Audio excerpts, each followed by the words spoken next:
never rests. Counting careless in the sky. What a thrilling time to be alive. What is up, everybody? It is the Georgia Show. I'm Jake Rowe. He's Palmer Toms. We're from Dawgs HQ. We're previewing Mississippi State, Georgia.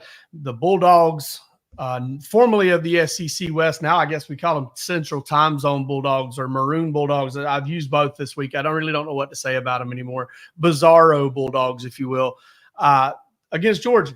They're coming to Sanford Stadium for the second time since 2020. They're coming for the third time in the past 10 years, which is kind of unique. And they're not very good, Palmer. This Mississippi State Bulldogs team is just not quite there. Still, I think, reeling from, the untimely death of Mike Leach and kind of how that, put the program in where it was. And I'm with Lane Kiffin on this one. I miss the man. But this matchup is one that Georgia – I mean, come on, man. They're favored by 34 points right now. So it's a pretty lopsided deal right now. Yeah, I mean, that wasn't a great Mississippi State team that came in 2020 and gave Georgia everything that they could handle. If I recall, that was a team that had was down to 50 scholarship players for that game during that COVID season. Georgia. Yeah, it was 40 something. 3 yards in that game. JT Daniels threw for 401.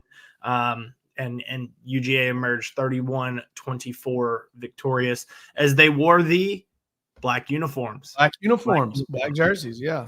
So I completely forgot about those till somebody asked Kirby about it this week, and he talked about do the hokey pokey and all that stuff, and I thought that's pretty funny.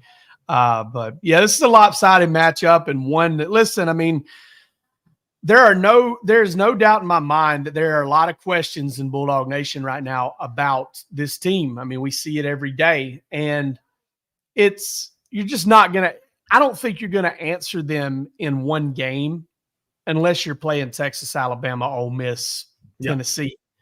But listen, there's no way to adequately state the importance of playing well on Saturday for Georgia and to kind of go in there – get everybody involved, get a score in place, get some young guys in, get some rest, get some guys healthy, and get ready for Texas next week because the Longhorns have quite a matchup this weekend on their hands with Oklahoma. Yeah, I'm interested to see how that one plays out. Obviously, an emotional game for Texas, a rivalry game. That one is always, regardless of how good those teams are looking coming into the game, that one always feels like it's closer. And that it is a 4-quarter war there in Dallas. And so I think that plays to Georgia's advantage here. But that, by the same token, you can't take Mississippi State lightly. I know Tennessee and Alabama lost last week and both their losses were on the road, but you can't, you can't take any team lightly in the SEC. Everybody's, like Kirby says, those guys are on scholarship too. And, they've been recruited to play SEC football, and there's some talented players over there. I mean, Kevin Coleman is one that it was a highly touted receiver coming out of high school. Went to Jackson State.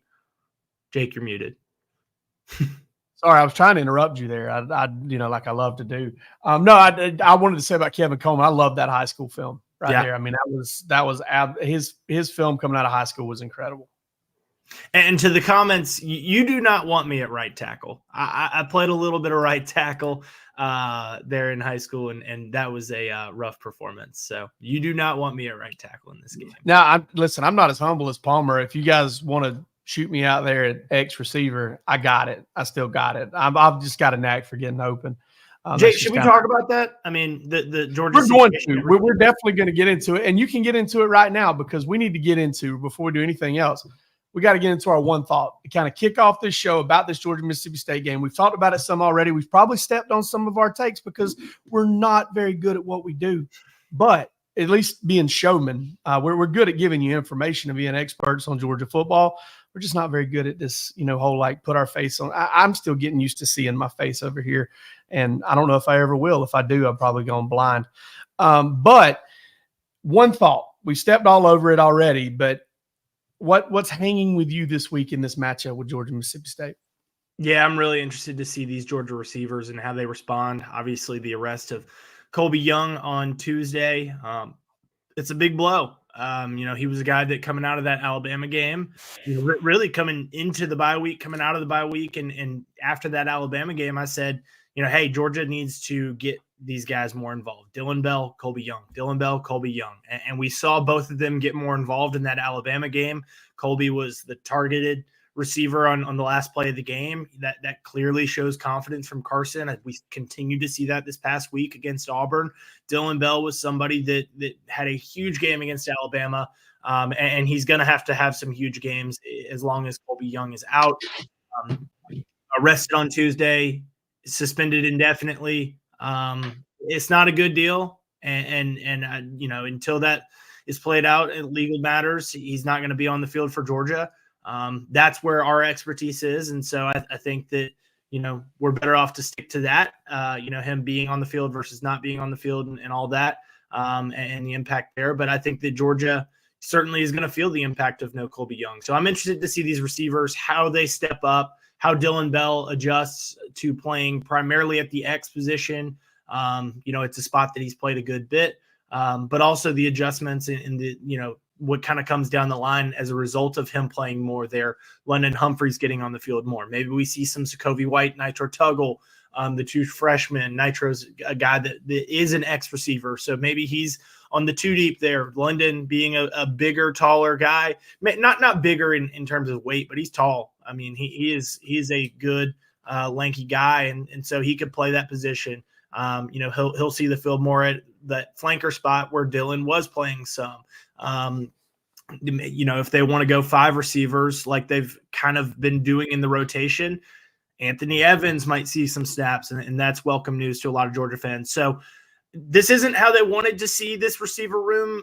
Maybe see a little bit of a change, maybe get a little bit more athletic. But I think that, it's certainly something that is going to be happening, and it's a change that Georgia will have to, take full steam ahead.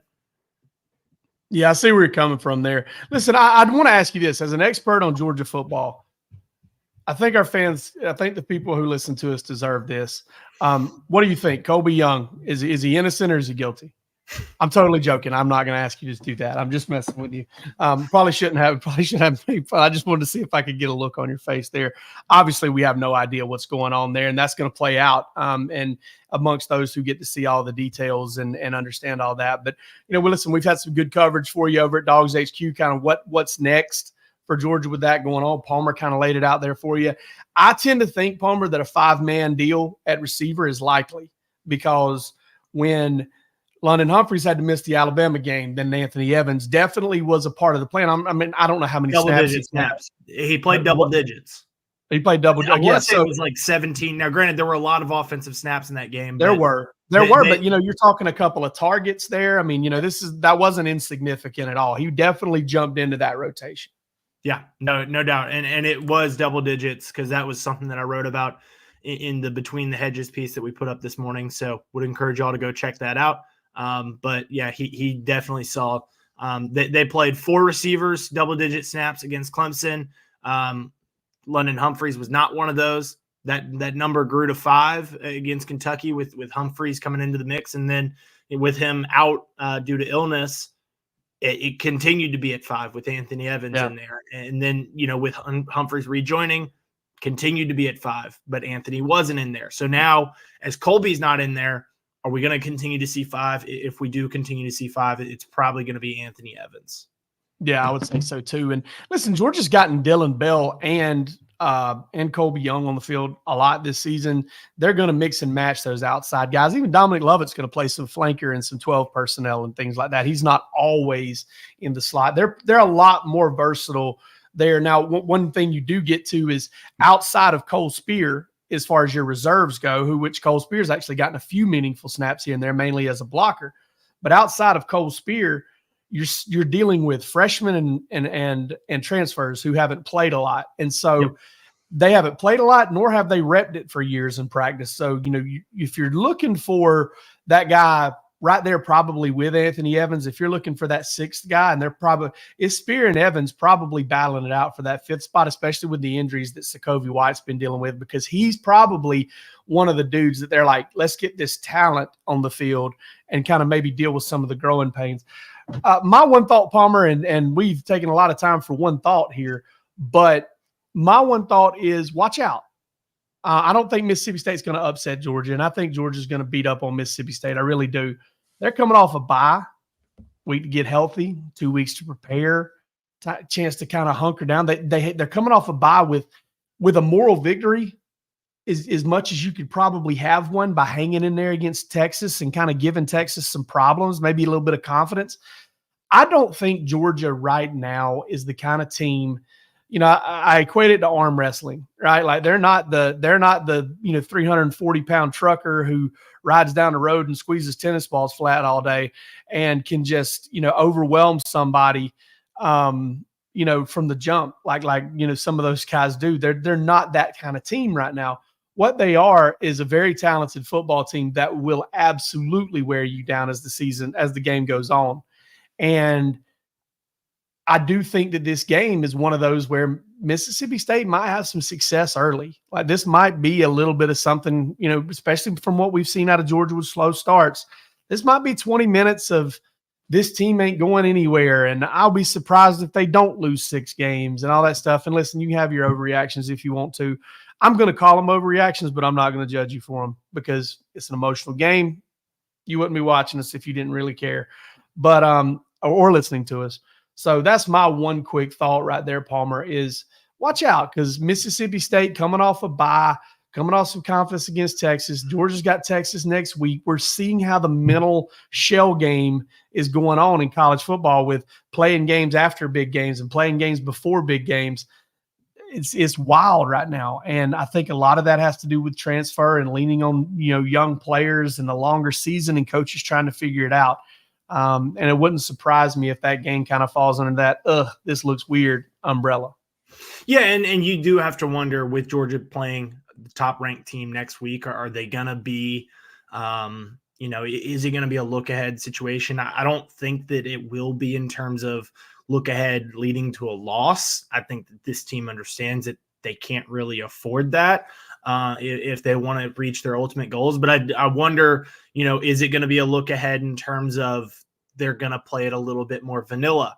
I think the best scenario for Georgia, you jump out on top early and you coast to victory. Maybe you get some of those guys that haven't seen the field all that much, some reps, Gunnar Stockton, Jaden Rashada, at quarterback, Ryan Puglisi. We talk about those receivers, Nitro Tuggle, Sokovie White, Michael Jackson, those guys that have played in just one game. You get them some reps. You get Nate Frazier more involved. I think that's the best scenario. And that could also look like a very vanilla scenario in the second half. But I do wonder, is Georgia going to be, maybe trying to hide something in the first half as well that leads to a little bit of a lackluster game? Dylan Brooks makes a good point talking about Georgia's perimeter blocking and how bad it's been. Well, first of all, I'll get to the defensive side of this. He says they can't get off of perimeter blocks. I think they're doing okay with getting off of perimeter blocks. It's just a matter of getting multiple people to the football out there on the perimeter. And, teams are throwing boo-koodles of eye candy at Georgia defensively right now, just trying to they know how fast Georgia is. And listen, when you're fast like that, get them moving fast in the wrong direction. You can make some big things happen.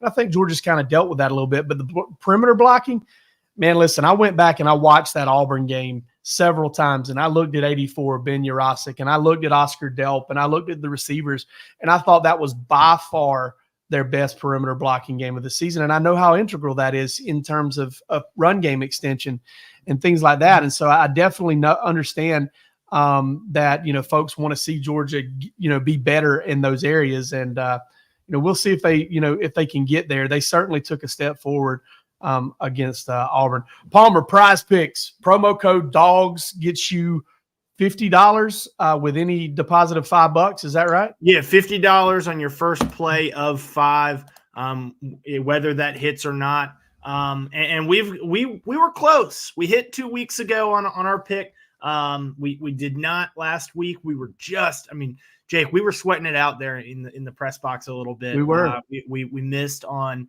the less for Peyton Thorne, Georgia getting up, and Auburn having to throw that ball around a little bit hurt us. But there was a moment there where we felt pretty good about that, and we needed a Dylan Bell touchdown. And Jake, we kind of had a moment. You were like, Dylan Bell. Yeah. We did a little dap it up in the press box. We thought we might have one there, but Peyton Thorne just threw for a few too many yards. But this week we've got to look for some dogs in the NFL. There's not a ton on Georgia up yet. Like we said, a little bit lesser of a game for Georgia this week. So if you want to get involved and watch some of those other really fun games this weekend, Oregon, Ohio State at night, they've got Prize Picks has got you covered. It's a really fun way to play daily fantasy sports. Largest independently owned daily fantasy sports platform in America.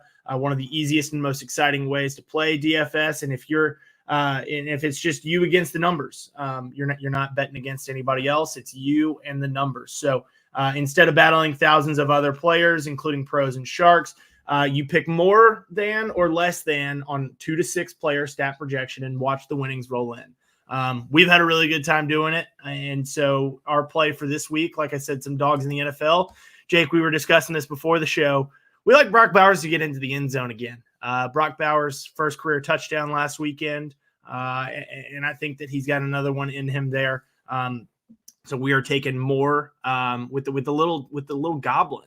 Which get a little juice there on the that red goblin right there. If it's green, it means you're kind of taking the lower stakes there. You're making a safer bet, but your chance to win is less. But then if you take the red one right there, which is what we did with Bowers, then your odds kind of go down to actually win it. It's a little tougher threshold to reach, but at the same time, you get more reward on the other end if it hits. Yep. So we're doing that. We've got one rookie from one rookie to another. Ladd McConkey, 18.5 yards for the longest reception.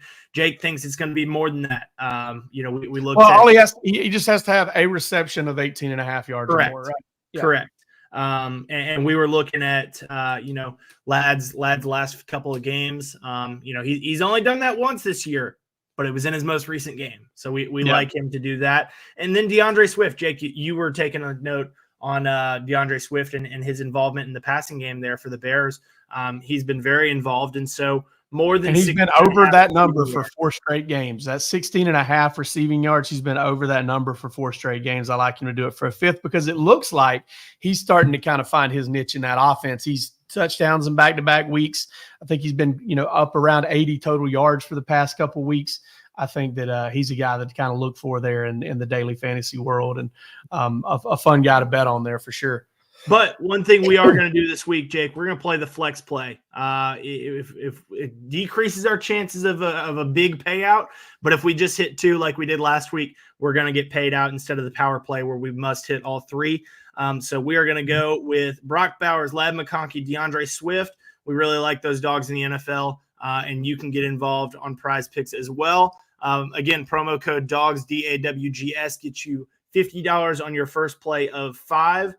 Really fun way to play, and you can get in on the action as well. So go to prizepicks.com and use promo code DAWGS for a guaranteed $50 once you play $5 in your lineup. Awesome. We appreciate Prize Picks. They are awesome. Georgia, Mississippi State, the matchups. Palmer, what's your one key matchup for this game? I'm going to go with those Georgia DBs against Kevin Coleman and an explosive passing attack for Mississippi State. Jeff Lebby in this offense. That is Mississippi State's defense has been bad. So I'm steering clear of talking about Georgia's offense against that defense. I think that there's a chance for them to really break out this week, but I do think that there is some potential for this Mississippi State offense. A downfield, spread it out, passing attack, and it hasn't been perfect, but they can hit some shot plays, they can hit some explosives, and so I think that this is going to be a good test for Georgia. We've seen those DBs, playing off a little bit, and the way that they kind of defended Alabama. I don't think that this is an Alabama-like passing attack. I don't think that that Mississippi State has an Alabama-like quarterback. But I do think that Michael Van Buren, a true freshman, has some juice to him. I think that he's got some juice and can make some plays on the edge, with his legs. But I think that there's also a scheme here with Jeff Lebby in this offense that can get some receivers open.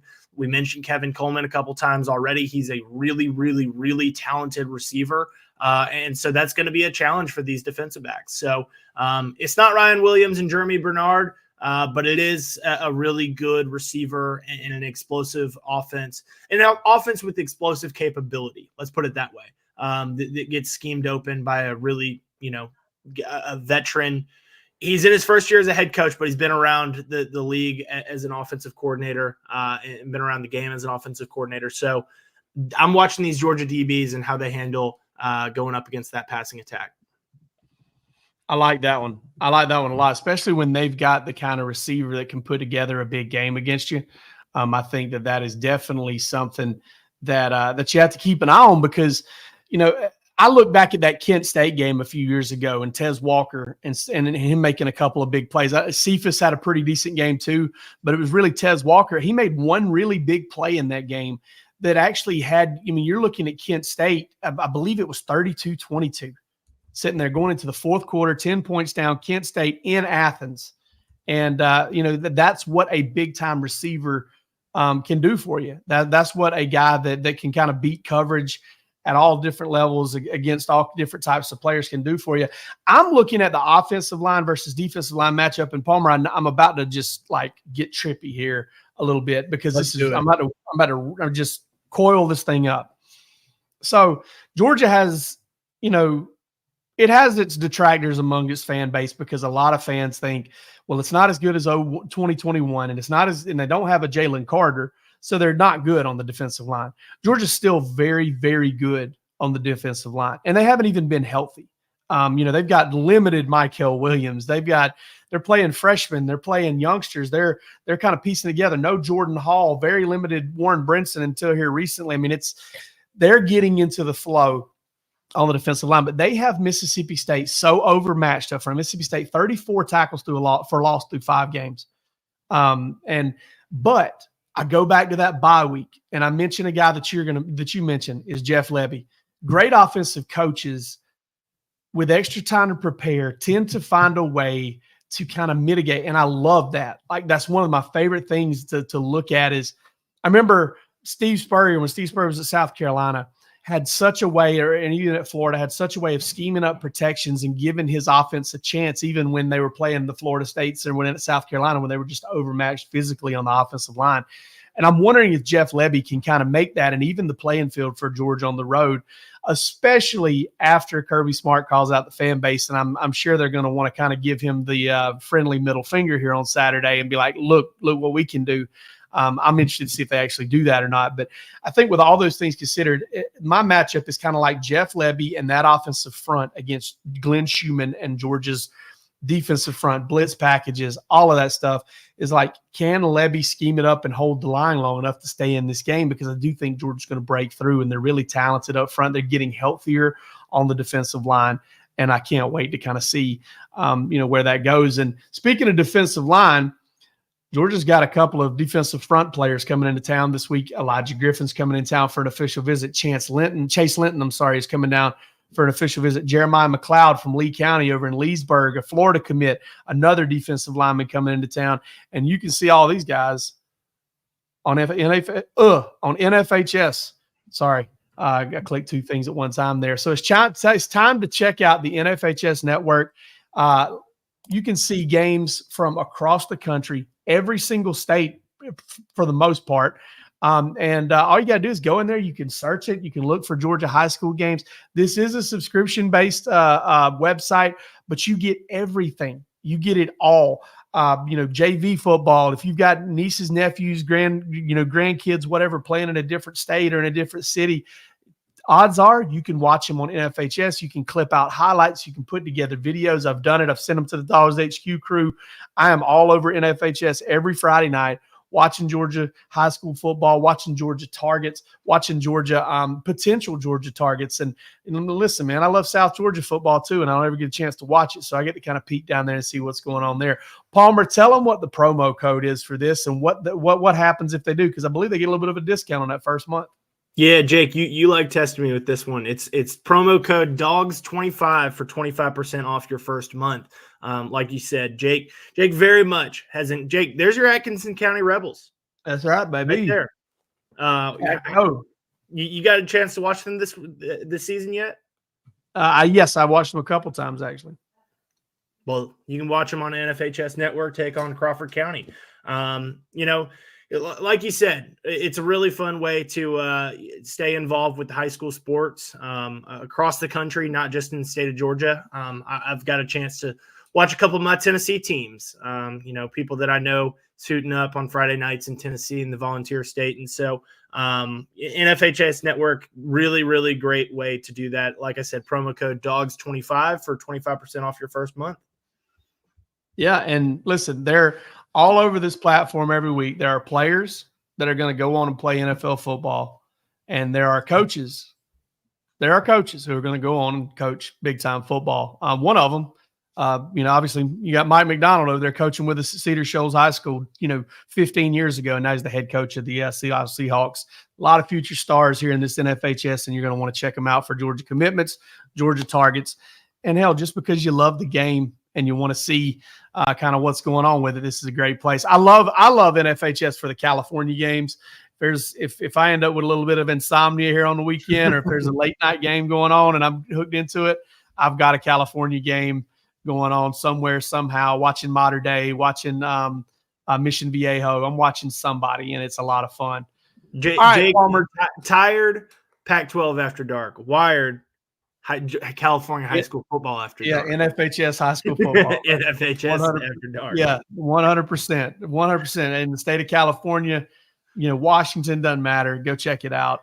Predictions, Palmer. Let's get these folks out of here on this fine Thursday and let them get on moving with their weekend. What do you think is going to happen in this game? You ain't got to give me a score. Yeah, I don't know on a score yet.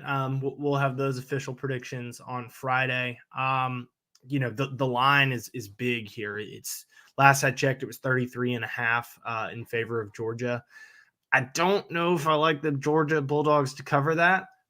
Can't just say the Bulldogs to cover that this week. I don't think Georgia covers 33.5. I think it's a lot of points. I think that, like we said, this is a Mississippi State offense that has had some time to scheme some things up. They've been able to watch that tape against Alabama. They were able to watch that tape against Auburn. Kentucky, find some things that this defense maybe isn't as strong as they've been in the past. And so I do think Mississippi State's going to score. I do think that they're not going to be afraid of this test. They went on the road and played Texas and held their own against the Longhorns, top-ranked Longhorns. And so I don't think Georgia covers this. I do think they win pretty comfortably. That's just a lot of points. So, I think that we're going to get to see a little bit of some of those backups. I think that, we'll look at it during the bye week here before too long, but red shirt report, this is one of those games that those guys that are, still trying to stay under 4 games. This is one of those games that I think that they'll be able to get in and play a little bit. So I think that Georgia's going to win. I think they're going to win comfortably. I don't know that they're going to cover 33.5. You're muted. I know that was the best part of your prediction right there. That's where the winner really was in that quiet moment. Yeah. I am so turned around on this game because I look and I see Toledo hung 41 on Mississippi State, right? That was almost a month ago, though. This bye week's really kind of got me looking at this a little differently. One thing I will point to, Mississippi State, for an offense that has kind of struggled, they have done a wonderful job of taking care of the football. I mean, they've only thrown 1 interception this year. They don't give it away in the pass game, and that can sometimes make it tough to run the score up. But I'm going to pick Georgia to cover. I like Georgia 45-10 in this. I do think Mississippi State's going to move the ball, probably 300 plus total yards. I think they're probably going to score early, but I like Georgia to kind of right the ship. And I think this defense is probably the weakness of this team. I don't think that's unfair to say, that they're giving up well over 30 points a game, almost 32 points a game. And I think that's something, and they've done that primarily over the past 4 games. And the bye week's a good time to get it right, but I do think Georgia is kind of trending in the right direction on offense, and I expect them to at home kind of take over this. And I will take Georgia to cover. I like Georgia by 35, 45-10. Got some confidence there. Yeah, I mean, before we get out of here, lack of confidence in Mississippi State's defense more than anything else. And that's fair. Let me ask you this: do you think that Georgia's going to be vanilla at all? Because knowing that you've got a road trip to Texas the next week. Yeah, I don't know. I don't know. I don't know how that goes. It's one of those things. You got a little visitor here. It's one of those things where I feel like Georgia's in a tough spot here because, like I said, they've got that game next week. They do have, kind of that look ahead deal that a lot of teams that maybe you wouldn't be dealing with in this situation if the schedule wasn't as packed as it is. So there's some factors kind of working against Georgia, but I do have confidence that it's going in the right direction. And I just think ultimately the rebuild that Mississippi State's undergoing, that Georgia's just going to be able to overtake them at some point in this game and dominate a certain portion of this game to the point that they're able to kind of move out and get that lead. I mean, listen, I know it was game 1, but I remember Georgia beating Clemson almost by this spread, 34-3, and Clemson's a pretty good looking football team right now. I think you really got some of the ones that are really down on Georgia football right now that would say, I'm glad we don't play Clemson again. They would probably beat us, which is kind of funny to see. But anyway, all right, folks, we will be back with you on game day after the game. Rusty Mansell and I will be here to talk to you on the Dawgs HQ post-game show and the Georgia show. And then we'll be back again on Sunday. All next week, Texas. Palmer and I'll be leaving Thursday to get out there. We'll be in Austin. We'll do some stuff from out there too. Can't wait. It's going to be a lot of fun. Y'all take it easy.